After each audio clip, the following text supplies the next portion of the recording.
Fui, Ketua Kumpulan yang ke-16 bagi Etika dan Peradaban Kumpulan O. Hari ini, saya bersama dengan adik kumpulan saya akan membentangkan bagaimana perayaan dapat menyatu padukan masyarakat Indonesia. Terdapat 3 jenis perayaan yang kami pilih dalam pembentangan ini. Yang pertama, Hari Raya Aidilfitri, Tahun Baru Cina dan Hari Deepavali.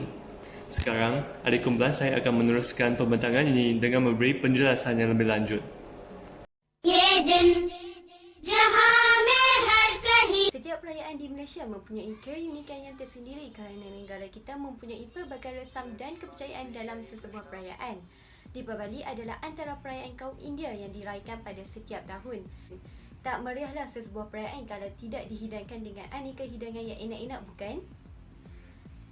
Setiap hidangan tersebut juga memiliki identiti kaum itu tersendiri. Menu pertama yang sering ada ketika hari perayaan Deepavali adalah ये दिन जहां में हर कहीं भर दे रोशनी उसी के प्यार की. Ini adalah contoh baju Punjabi yang sesuai dipakai oleh semua golongan perempuan di Malaysia.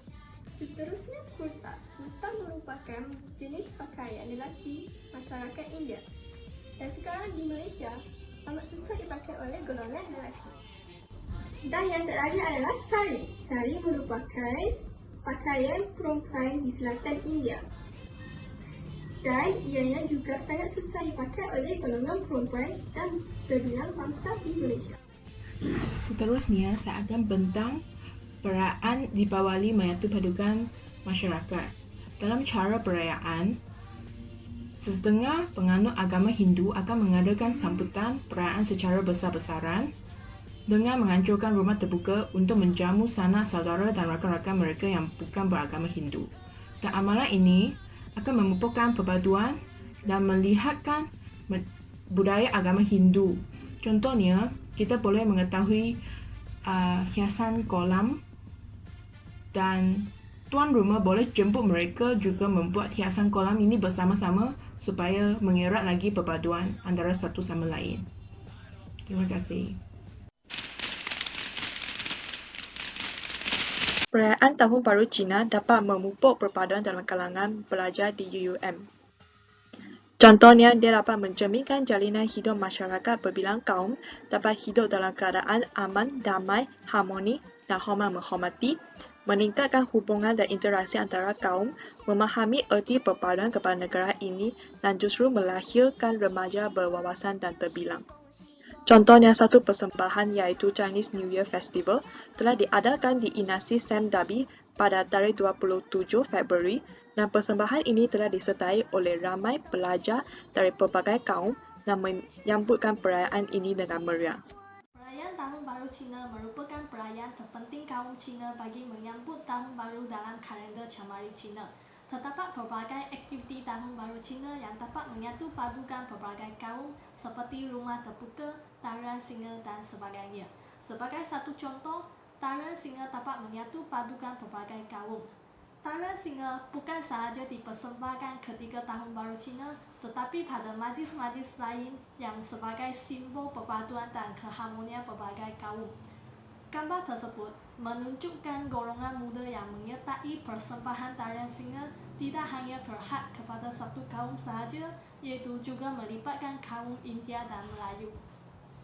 Selamat sejahtera kepada Doktor. Nama saya Daisy Ngu, nombor matric 272129. Saya ingin mengkongsikan dua berita iaitu satu berlaku di Alor-Star dan satu berlaku di Sarawak.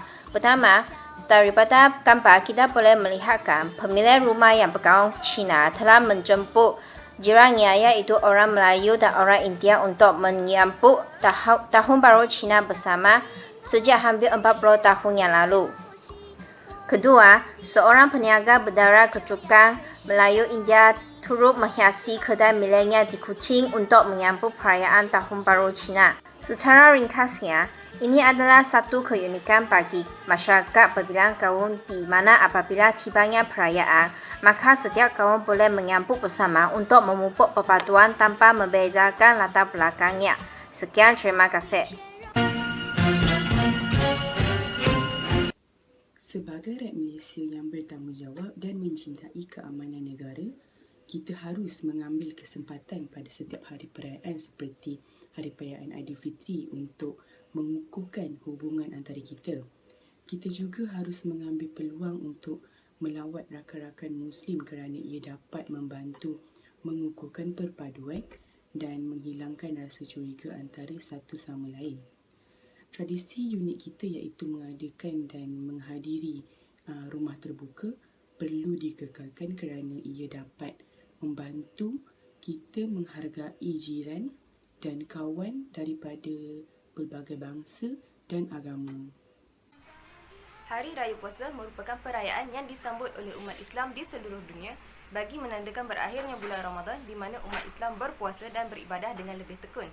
Hari Raya Puasa bermula apabila anak bulan kelihatan menandakan bermulanya bulan Syawal, iaitu bulan ke-10 dalam kalender Hijrah Islam. Tidak ketinggalan juga umat Islam di negara Malaysia di mana majoritinya berbangsa Melayu turut meraihkan Hari Raya Puasa. Antara perkara yang dilaksanakan semasa menyambut Hari Raya Puasa ialah pihak kerajaan mengadakan majlis rumah terbuka secara besar-besaran dan menjemput masyarakat yang berbilang kaum untuk hadir ke majlis tersebut. Perkara ini terbukti berkesan dalam memupuk perpaduan dalam kalangan rakyat Malaysia yang berbilang kaum.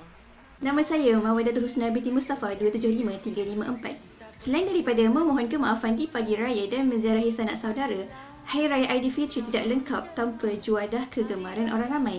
Terdapat pelbagai makanan istimewa yang khusus yang disediakan untuk menyambut Hari Raya Aidilfitri. Antaranya termasuklah lemang, ketupat, rendang, lontong dan juga kuah lodeh. Terdapat juga pelbagai aneka kuih raya seperti tak nanas, semperit, biskut, pelbagai rasa. Sewaktu Hari Raya, rakan-rakan daripada kaum Cina dan India akan mengunjungi rakan-rakan Melayu dan ini dapat mengeratkan perpaduan di kalangan mereka semua. Sekian, terima kasih. Selamat Hari